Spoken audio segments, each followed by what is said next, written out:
Hey everyone, welcome back to Every Version Ever. My name is Jonathan North, and today we're continuing our series on War of the Worlds with the first of a two-part episode where I'll be joined by Nicki, aka Trivial Theater on YouTube. Nicki is a huge fan of bad, cheesy, horror sci-fi movies, so I thought she'd be the perfect guest to help me talk about the other 2005 version, a mockbuster made to capitalize on the real 2005 version. This was made by the direct-to-video production company The Asylum, a company whose bread and butter is terrible TV and direct-to-video films.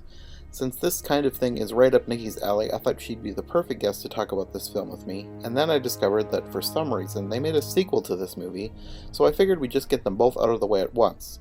But of course Nicki and I always have a lot of fun talking movies, so despite the films themselves, we ended up talking for so long that I was able to make 2 full episodes, one for each film. So for today's episode we'll be talking all about the Asylum's 2005 adaptation, which is apparently officially titled H.G. Wells' War of the Worlds. I'm sure he'd be thrilled to have his name in the title of such a prestigious film.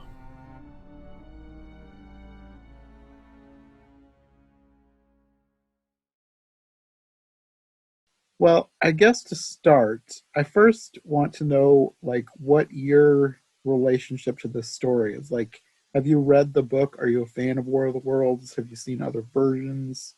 That kind of thing. My understanding or my familiarity with it is a little different. And the first thing I had heard about was the Orson Welles reading Hmm. of it with the Mercury. I think it was the Mercury Yeah, Players. Mercury Theater of the Okay. Air, I think it was called. Ooh, of the air. Ooh. That was my first kind of understanding of it. There was a TV show that talked about it back when I was a kid, and then Okay. I ran across. You kind of keep it in the back of your mind, but the 1953 version would occasionally pop up.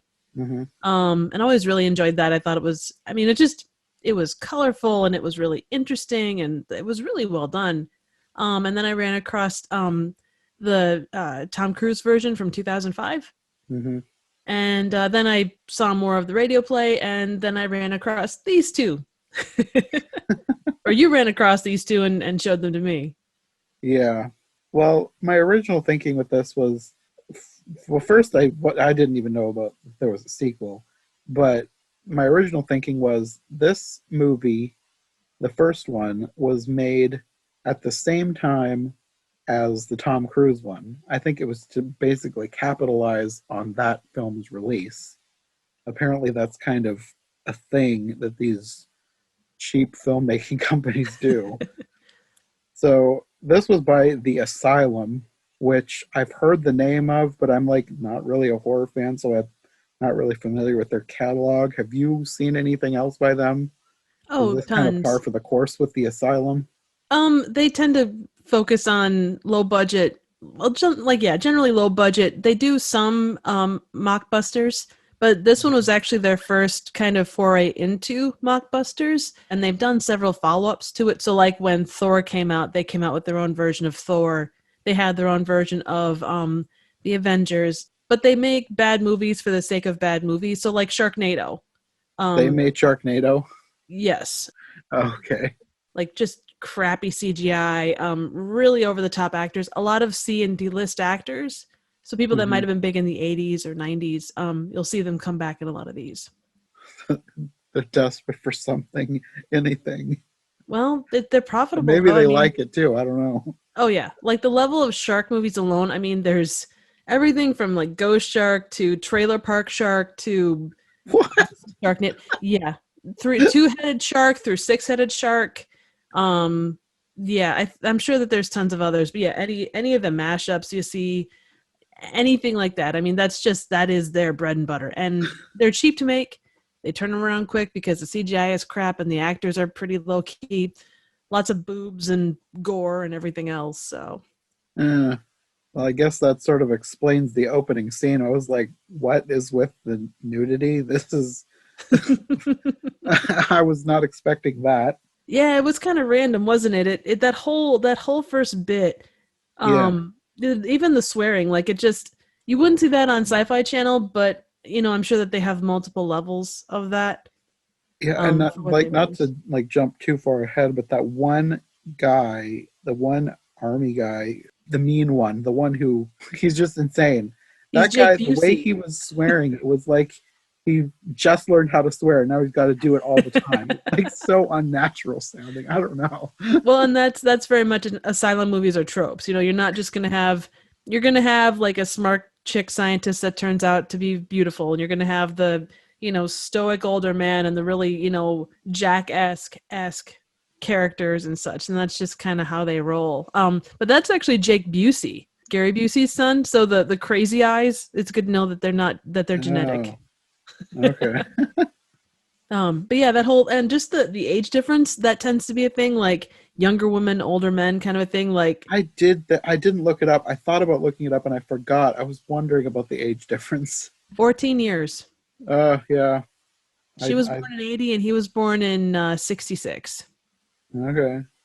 Well, the older you get, the less that becomes an issue. It's just, it is noticeable at some points, though. Yeah, in this particular instance, she looks about, and not that she would have been, 35 at that point, but she looked like in her mid-20s, and he looks, the guy is C. Thomas Howell, and he played in, like, The Outsiders and movies like that of the 80s. Okay. So, yeah, there is a definite difference in age, and yeah. Yeah, he seemed like one of the few like competent actors in this. Yeah, she was okay, but she was hardly on screen. Yeah. Well, no, he did a great job. I mean, of the actors, for what he had to work with, yeah, he did very well with that. So, I found it kind of interesting that they named him George Herbert, like flipping around H.G. Wells. According to the trivia, it is actually an homage to H.G. Wells. So, yeah. Which, wow, that's really nice. For what they did in this movie, I'm thinking that H.G. Wells is probably spinning in his grave. Probably. When I was watching this, all I could think of was like, when is it going to be over? But then I was like, even though I am not enjoying this, I'm sure I'll have a fun time talking about it later.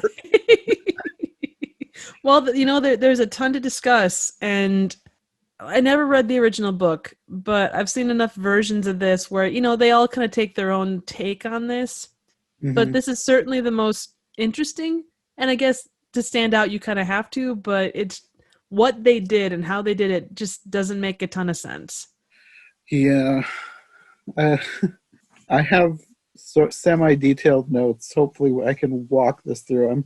There were parts where I could tell that they were trying to do like parts from the book, and other parts it was kind of like they were just off the rails. Yeah. So the whole thing with the dad and the mom and the kid, that is all made up for this movie. That none of that was from the book. Of course, the book happens at the end of the 1800s. So yeah, there are no characters from the book in the movie, but there are characters in the movie that I could tell were supposed to be not exactly the character from the book, but like their take on the character from the book. Interesting. I was wondering about that. I guess the family is sort of their take on the characters from the book, because in the book, the main character is never named, but it's this guy. I think he's a journalist, and he ends up separated from his wife. So that's their take on it. They were neither of them were ever named. It was just he was speaking in first person the whole time, and he always referred to his wife as his wife, and they didn't have a kid. So that's how that fits, I guess.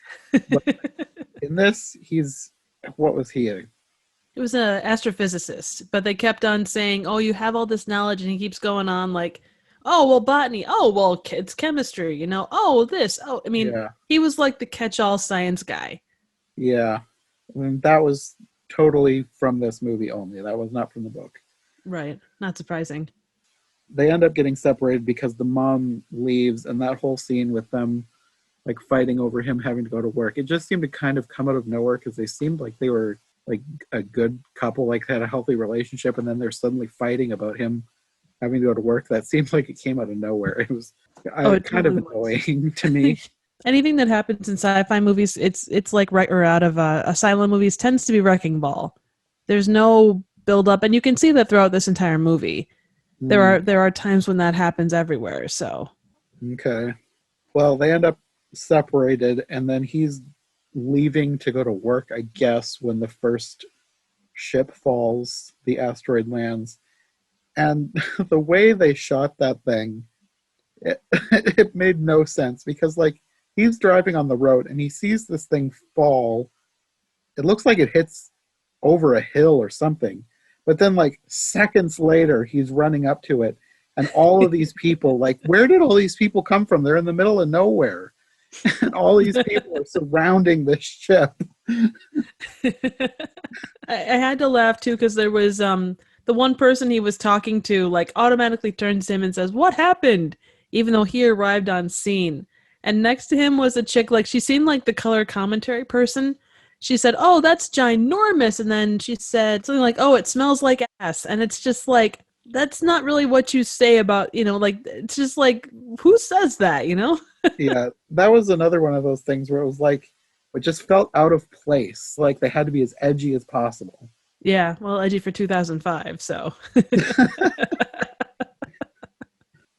This ship is different than what's in the book. It's different than other versions. It's their own creation, I guess. And everything happens a lot faster here than the book because in the book the ship lands and I feel like it's a day or two before anything ever stirs because it becomes like a thing for people to go and see this thing while it's cooling down because they can't get close to it because it's too hot. Right. So here, instead of having to wait for it to cool down, it's like these things are like immediately coming out. They're immediately attacking people, immediately killing people. And it's all really dumb. Bad CGI. Oh, really terrible. Stupid Terrible. reactions from people. And then the thing that ends up coming out, it's not even close to what's in the book. It looks like some kind of giant alien crab. And in the book and in most versions, they stick true to what the book says, that it's a tripod. Like it's a thing on three legs. And that's like kind of a hallmark of War of the Worlds is the tripods. Right. That's like a thing. And That drew here me it's alien crabs for some reason. Well, they wanted to make it their own thing, right? Yeah. Whatever.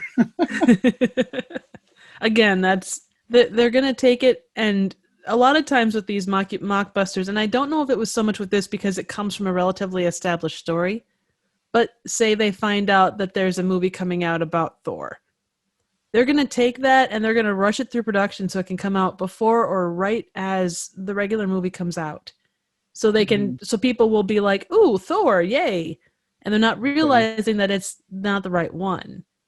So it has absolutely nothing, like they'll stick super close to probably like the legend of it or like the story of it, but then they do weird stuff that kind of sets it apart. But it's such a weird configuration of things. It doesn't make any sense.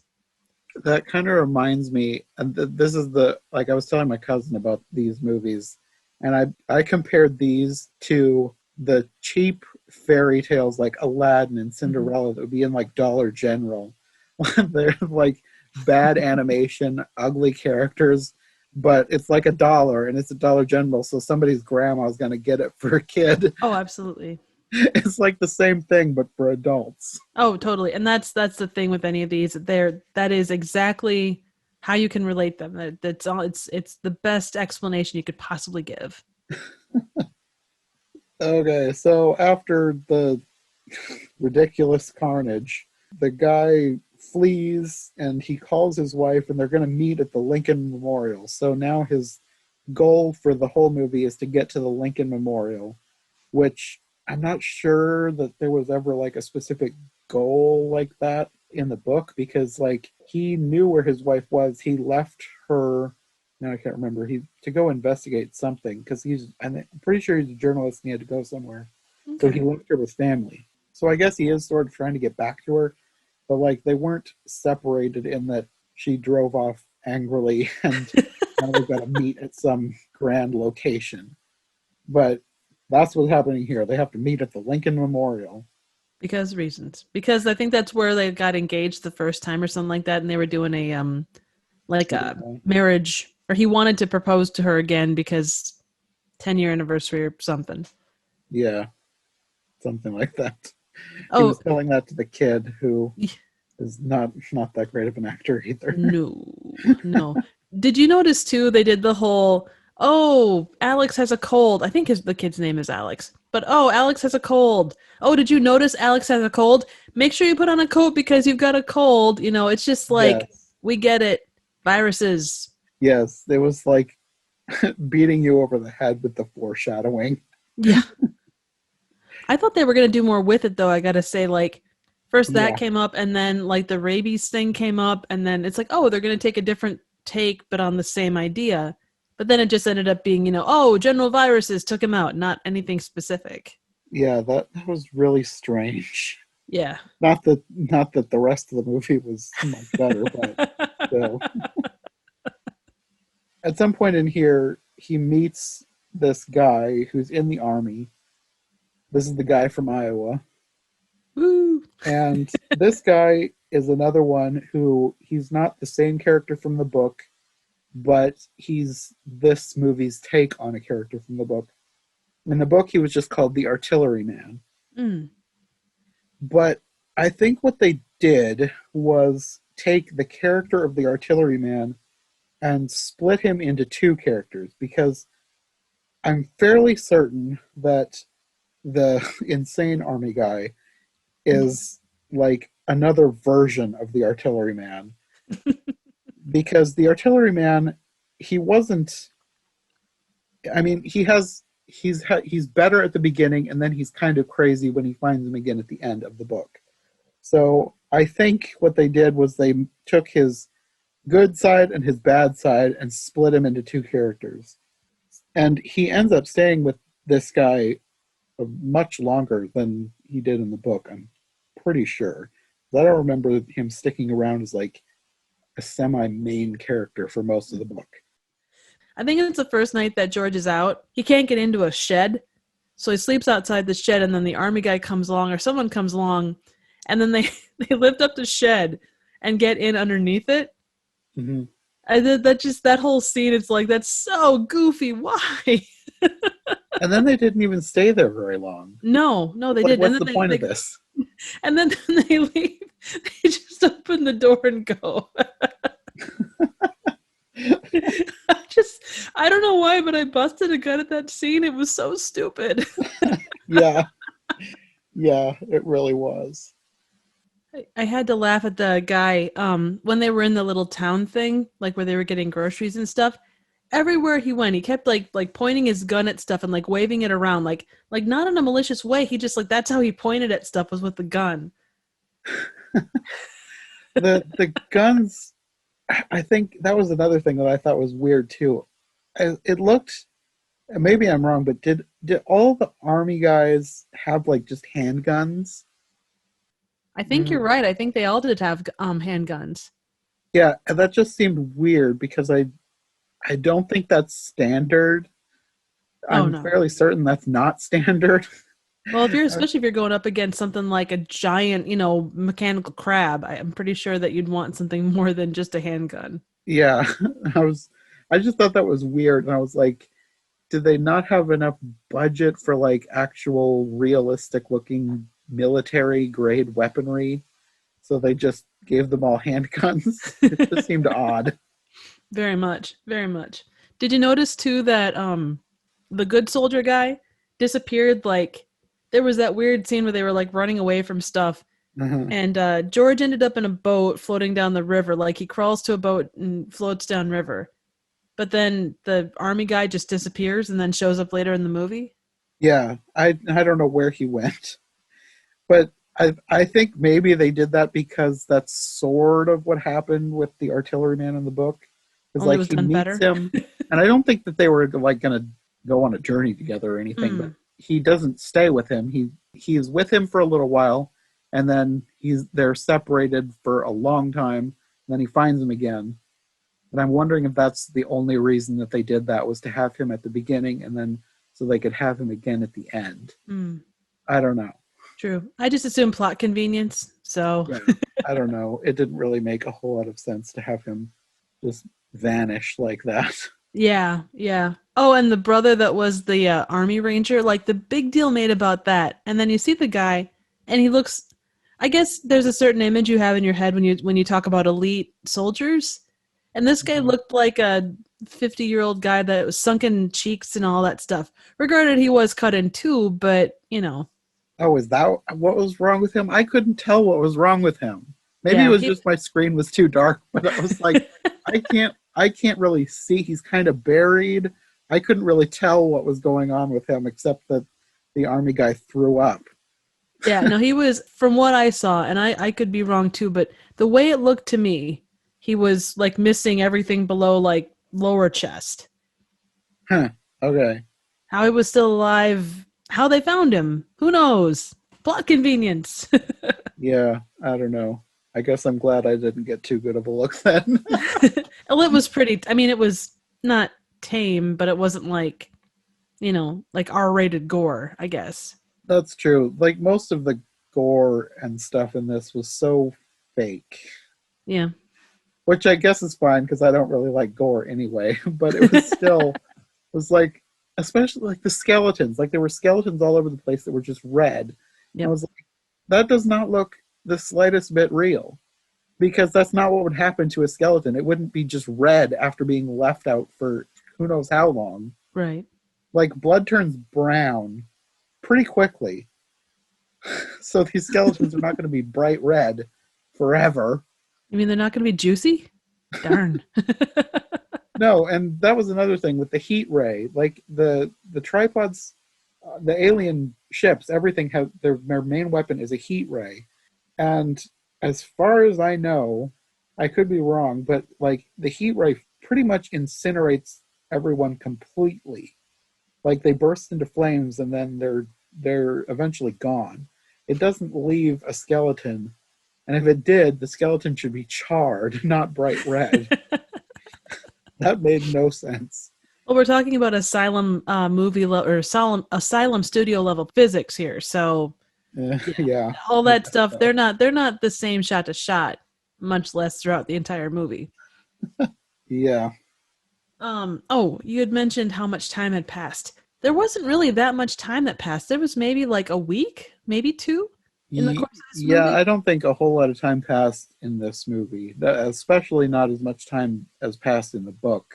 Because Right. I'm pretty sure the book was over the span of weeks. And if you count the time between the first sightings of the flashes on Mars that kind of foreshadowed something coming, it was probably months because the flashes on Mars, when the rockets were taking off, which they later realized were the rockets taking off, I'm Hmm. pretty sure there was like a weeks or months time between that, the sighting of that, and the landing of the first ship. So the book took a long time to happen, and everything in this movie was real quick. Yeah. Well, and that's that. I was kind of wondering because there was a couple of things like his clothes got so shabby so quickly, Yeah. and no, do not wear khakis during the Armageddon. No. But the other thing was too, like at one point they're in a house and there's like a Valentine's Day card on the door, and I then noticed that. and then later he's picking like fully grown carrots out of a garden, and it's like, okay, that Uh, doesn't work. Maybe they Other- just really liked that Valentine's Day card and they wanted to display it for always. True, very true, very true. I like the way you're thinking. See that's Asylum visit. That's Asylum movie logic right there. It's like my kid made this. It's going in. I don't care. At some point, he meets another character that I think is this movie's version of a character from the book. He finds this priest who is Australian for some reason. And I'm pretty sure that this is supposed to be the curate from the book. And the curate is another, like a religious figure that in the book, they ended up trapped under a house together. And they spent a long time together before, well, this sort of plays out similarly, but not similarly. There's a lot of weird stuff that happens between meeting the priest and being separated from the priest. The only thing that stays consistent is the end of the world talk about how revelations shouldn't be happening this way and questions of faith, and they couldn't come up with actual dialogue, so they just went with like universal philosophical questions because, plot convenience. That was another thing that was weird to me. Like, I could be wrong because I'm not Catholic, but like I grew up in like a super conservative Baptist area. Mm-hmm. So everybody around me believed in the rapture. But I am pretty sure that Catholics don't believe in the rapture. I am Catholic, and I can tell you that, to my knowledge, I never learned about it until like the Left Behind books came out. Uh-huh. So there was always that, revelations will happen, blah, blah, blah. But, and not that I mean to blah, blah, blah revelations, but that you didn't, rapture is not a Catholic thing. At one point, though, I thought he said, he said, I'm not father, I'm whatever. And I took that to mean he was a pastor, not a father. But like the cross he wears is a crucifix, and you won't necessarily see a crucifix. Yeah. Plus the collar. Yeah. He wore the priest collar. Now there are like Anglican priests or pastors will wear the collar. But I've never known like a normal pastor to wear that kind of a collar. They really got their metaphors mixed, I feel like. My feeling was they just sort of hodgepodge together a bunch of religious stuff that they thought they knew and got everything wrong. And you are not wrong in that point. It's just there was so much about his dialogue that I thought didn't really make sense. No. But kind of now knowing how the asylum works, that's probably what happened. Oh man, the digital effects too. Those were something. I even like matte paintings. Like there's that one giant boat, and I don't even think the water is moving. Like I'm pretty sure the water is all matte as well. That was one of those scenes that could have been really cool if they'd done it right. Oh, totally. But why would you want to put work into that when you could just put that up? Yeah. There was a lot of things like that. Yeah. One thing that really didn't make sense during his time with the priest was the scene where one of the crabs somehow sneaks up on them. Like, what happened here? How did they not see this enormous tank coming up behind them? Like, or hear it? Like, they're not silent. No, not even remotely. That just did not make sense. The part too where like, well, throughout they keep saying how hungry they are. Say you're a week in, and like they buy food from the one store when they're in the little town, and they buy like chips and something else. They don't even fill up the backpack with food. If you have the money and the town is still fully stocked, why would you not stock up with food? Like, I understand because they had mentioned like rotten food at one point. You don't want to eat rotten food. But all the canned goods, like all that stuff, you could have eaten for a good long time with, if you're scrounging through the houses that were empty. Yeah. Like, and that's that scene where they bought all that stuff. The very next scene, it was like, where is all that stuff? Yeah. They weren't carrying bags. His backpack was basically empty. It was like, what happened to all the stuff you literally just bought? Giant hole in the backpack. It's just a trail of food behind them. Exactly. Oh man, even the backpack disappeared scene to scene, and that's a tiny thing in the grand scheme, but it's just like, what? Why? Just one more thing that they weren't paying enough attention to. I will say one thing they did really well, like when they did really well with like desolate landscapes, and looking at the end credits, some of the places that they shot, they did a pretty solid job. Like it looked like disaster had just happened for the most part. I mean, it wasn't greatly done, but their set design was on point with a lot of that. Yeah, the stuff that wasn't CGI looked pretty good. Yeah, and with Asylum movies, that tends to be the case. Like the CGI, you can get by on most of the practical effects and kind of the set design, but you get into CGI in most cases, and it just falls down. Yeah, there was a lot of that. Yeah, yeah. And what was with the green? Was the green like fog that they had constantly kind of after them? Was that in the book? I think that this was their take on the black smoke from the book. Okay, okay. Because in the book, there is a smoke like substance that is flowing over the fields. Like, it's not smoke, but it behaves sort of like smoke. It is disintegrated by water, but it leaves like a film over the water. But it's poisonous. Hmm. I think this is their take on that. They just made it green gas for some reason. Shows I up don't better, I'm know. sure. I just think that most of that seemed kind of pointless in the grand scheme of this movie because it came kind of late and didn't do a whole lot. Yeah, that's true. And the Mm. scene where they first see it was dumb. They were like in this house, and then they find this neighbor. It was like, what was with the neighbor? Because he comes out of his house, he's like all happy, and then this gas comes. It's like, why is this neighbor so happy? Other people, I suppose.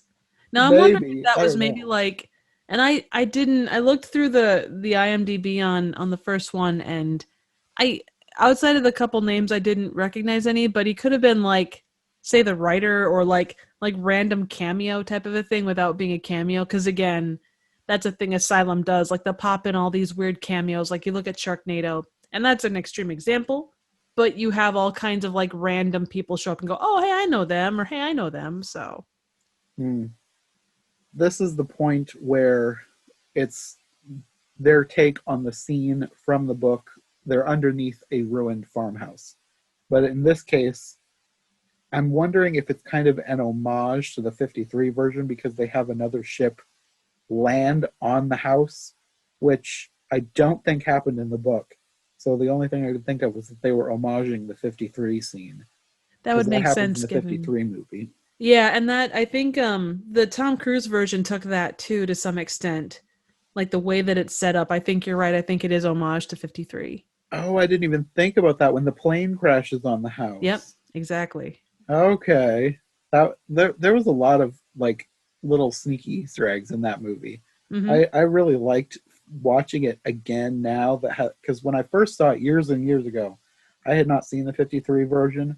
So I only picked up on a few things from the book, but like there's a lot more once you start watching it with the knowledge from the 53 version. You get a lot of Easter eggs. Mhm. And it's not like I'm not a huge fan of the version like it's well put together, but it never really much appealed. Like I guess the 53 version, and that's just because it was the first one that I saw of the two. Hmm. Like it just had that I don't know, it just had that appeal. Like it's done so well. The Tom Cruise one has a lot of issues. Yeah, yeah. I enjoy parts of it a lot, but other parts of it annoy me. Yeah. No, I hear you loud and clear. What did you think of like the lyric music or the lyric part of the soundtrack and like the sound effects? Like the sound effects to me were just really weird. There was a bunch of weird music in this. I can't remember the sound effects too much, but I do remember specifically thinking, "What is with this music?" Multiple times. I'm glad I'm not the only one. It almost seemed like, I mean, I guess since it's 2005, maybe this makes sense, but it almost seemed like weird 90s music at Mm, times. that's It true. was That's like it true. seemed so out of place. No, I'm not going to disagree with you. It did, and it was disjointed. Like it wasn't good 90s music. It No, was just like really 90s music. no, yeah. It was like they wanted the cheapest music they could license, and that was what was left over. They had to pay C. Thomas Howell all his hundreds of dollars. Yeah. Did you notice, for instance, and obviously they're not tripods. I don't even think they give them a name in this one. But did you notice that they like it was more a movie that had them, but it didn't really star them. Like, there was more human stuff than there was actual stuff with the tripods. Yeah, I did notice that. There was very little, well, I mean, not very little, but like a lot less alien stuff than you would expect, especially since this is War of the Worlds. Yeah. You would expect more scenes of destruction, and really there were only kind of just a few big scenes and a lot more with the people, which is fine if handled correctly, but I don't think they handled a lot of it correctly. No, So not even remotely. Well, it was almost like a Transformers movie where, like, it says Transformers. They say, "Ooh, look, we've got Transformers," but it's like it centers around Sam Witwicky. okay. Like I've only seen the first Transformers movie. My friend has told me don't ever watch any of the rest of them. They're horrible. I don't blame you. They're not worth. They're really not worth your time. But they don't. They're kind of auxiliary characters in a movie that should be focused on them, and that's kind of what I got from this one, in that respect. So yeah, that makes sense.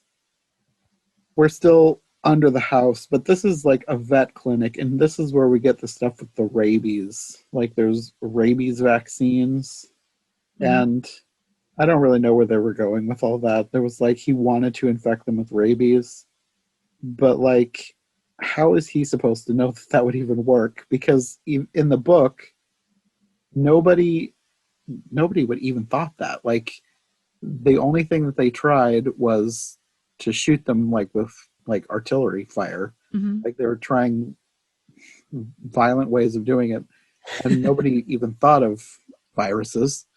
And unless you had read War of the Worlds, like now that War of the Worlds is like in the public consciousness, if aliens were ever to attack, I think people would try that. Oh, totally. But in this world, I'm assuming that War of the Worlds has never been written. So why is that his thing? Like, we got to give him rabies. That's the only thing that'll take him out. Like, where does that idea even come from?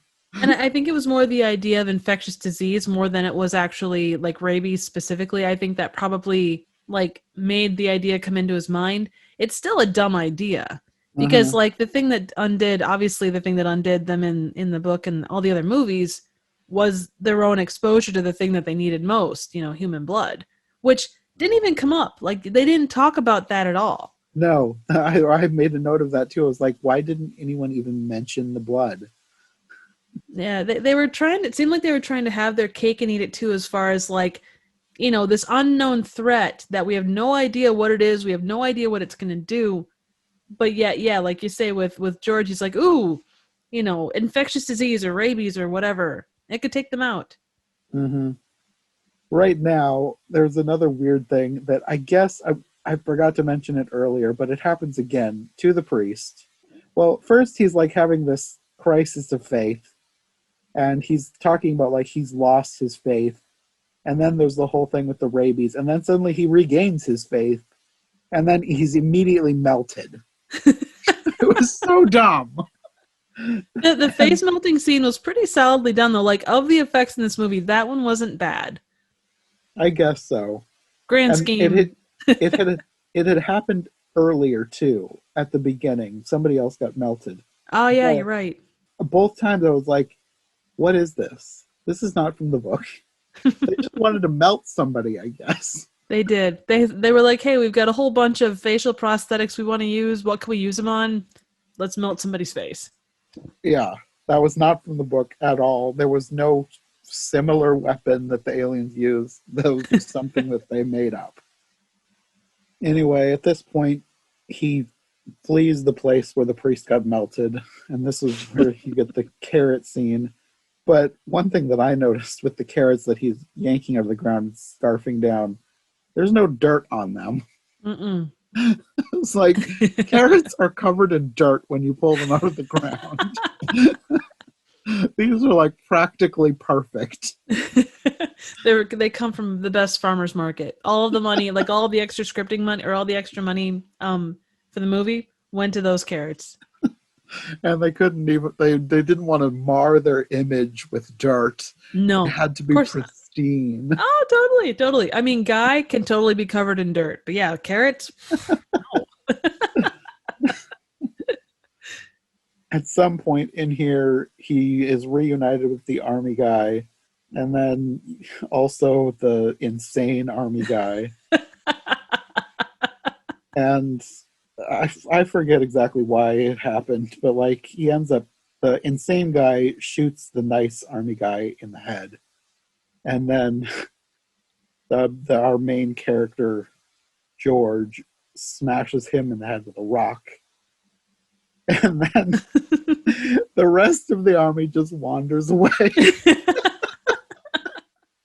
well, from the first time they got together, the crazy army guy talked about how important George was because it's scientists that's going to save us. And then when they meet up again, he says, "Oh, scientists are so important. They're more important than all of the rest of us." And then he turns around, and then he pops the guy in the head because, they're nothing compared to the scientists. Yeah. Which, again, probably a classic Jake Busey move, given his dad, but not so much a, normal army man. Yeah. I just thought that whole scene was super weird. Yeah. Especially the way it ended with the rest of the army just sort of watching and then wandering away. Yeah. Well, they're like, well, okay, I guess we're back to wandering. Okay. Taking my rations and go. And then we finally get to the Lincoln Memorial, and I couldn't really tell what was going on here. Was that an alien? Like, was that supposed to be the creature out of the ship that he finds? It was supposed to be one of them. Tube thing. Yeah, it looked like he had those at Halloween they fill up garbage bags with leaves and they become like spiders and things like that. That's what that it's like. It looked like a friggin' like an upscale version of like that. Yeah, I think you're right. It looks so stupid. Oh man. I just like standing there and then it goes, ew. Yeah. Like there's a whole thing where he's like begging this thing to kill him, and I was like, what is that thing? What is he talking to? And then it falls over. and like the insistence, let's just say, kill me. Yeah. It was really dumb. Oh man. Yeah. And then all of a sudden, like that giant not tripod, sneaking up on those two guys, all of a sudden out of nowhere comes all these people. Like literally tens of people. Yeah. Including his family. Yes, of course, because, why not? And then that's basically the end. Well, no, at the very end credits, they have a mention of no aliens being harmed in the making of this movie. Oh, I didn't even watch. I was like, I need to get on to the next one and get this over with as quick as possible. I'm a credit watcher. Like, I watch all the way to the end because normally there's little goofy things in a lot of the movies I watch, which says something about the movies I watch. But I do that with movies I like. Yeah, true. But it was cheeky and kind of fun, and it's like, well, that was the best thing in the movie right there, was this little thing about no aliens being harmed. But there you go. That's War of the Worlds, 2005 ripoff edition. That's the best name for it. They should have marketed it as that.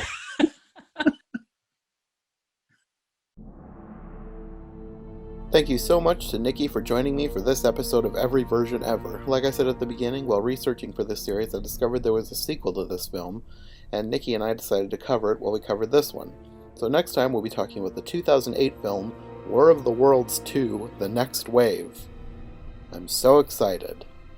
But no, really, as bad as these movies are, talking about them with Nicki is so much fun, so even though I can't in good faith recommend the films, I can recommend that you listen to us talk about them. But before we go for today, at some point Nicki and I went off on a long tangent that was almost completely unrelated to the movies themselves, and it was so long and irrelevant to the main conversation that I had to cut it, but I wanted to save it somehow because this is the kind of thing that I personally would like to listen to. For context, Nicki and I are both from Iowa, though I think we're on opposite sides of the state, and a character in this movie was also from Iowa, And that led to a huge tangent that was fun for us, but like I said, ultimately irrelevant to the main discussion. So I figured I'd save it and throw it in at the end as a little bonus for those of you who wanted to stick around for it. Either way, we'll see you for the next episode on Every Version Ever. Thanks for listening. One of the people, I think it was the soldier, I think it's Carrie is the soldier. He talks about being from Iowa and mentions how many June bugs they had. It's like, oh, that's interesting. It's a little Iowa. I noticed that. I wrote that down somewhere in my notes. It's like, really, I'd think more skeeters than June bugs, but Well, it depends on the time of year. Like around here, there's like a certain time of year where there's like June bugs everywhere. Really? At least where I am. Like, right. You can't go outside with a light on without getting mobbed by bugs, and not just June bugs, but like moths and everything. Yeah. We get a certain time of year here. Right around the 4th of July, and I'm right off of the Mississippi. And God, the fish flies. I think they're just mayflies. They live for a day and die. Mm-hmm. Oh my God! Like on a bad year, you talk nuts. There are places and times when the freaking things are 6 inches deep. It's just nuts. Yeah, there was one year. Speaking of bugs everywhere, I don't remember what year it was. It's been a long time, but it was like a plague of millipedes. Oh. Like those little worm things, not the ones with the long legs. Yeah. They were everywhere. There was like everywhere in the house too. Like this is like semi-horrifying, but like you could see the carpet moving. There was so many. Oh God. And like we were trying to vacuum them up with like a shop vac. And, like Dad would like scrape the carpet and get a pile of them. It was horrible. I don't know why they were so bad that year. Well, there's so many. Well, they were talking. I've got a friend out in South Carolina or Kentucky. One of the two. I think it was South Carolina, but they do the 7 years. What are they? Not locusts. Cicadas. Cicadas, yeah. And apparently that hit this year as well as like everything else. So. Well, cicadas. I don't know that they're much of a nuisance as they are just loud. I think it's just more the amount of them. Like I guess anything. If you get too many of them, but like they get overrun. So. I don't think we've ever had a problem being overrun by cicadas, but they can be very loud if there's enough of them. Oh yeah. Agreed. Well, and it's just like you get fish flies here. There's a little town that's an island down south, south of Davenport, and it's an island in Iowa. It's right on the river, so like the river splits around it, so you have to take a bridge to get to this little town. It's called Sebula, and then you have to take another bridge to get to Illinois. Huh. It's just a real little town, but they had fish flies so bad the one year they actually had to pull out all the plows, like all the plow trucks, and salt because it was so slick because there was so many on the roads. Oh wow! Yeah, it's like disgusting. Just like the smell of them is like you look at it and go, "Yep, that smells awful." Huh? But. Well, I know that we were talking about bugs, but like the thing I got out of that was like Iowa has an island that I did not know about. I'm forever finding out new things about my state that I never knew. Like I didn't even know we had cliffs here, but we do. Yeah, I live on one. So, well, not cliffs. Well, I guess there are cliffs, but where I'm at is one of the tallest, steepest roads in Iowa is not very far away from me. So, yeah.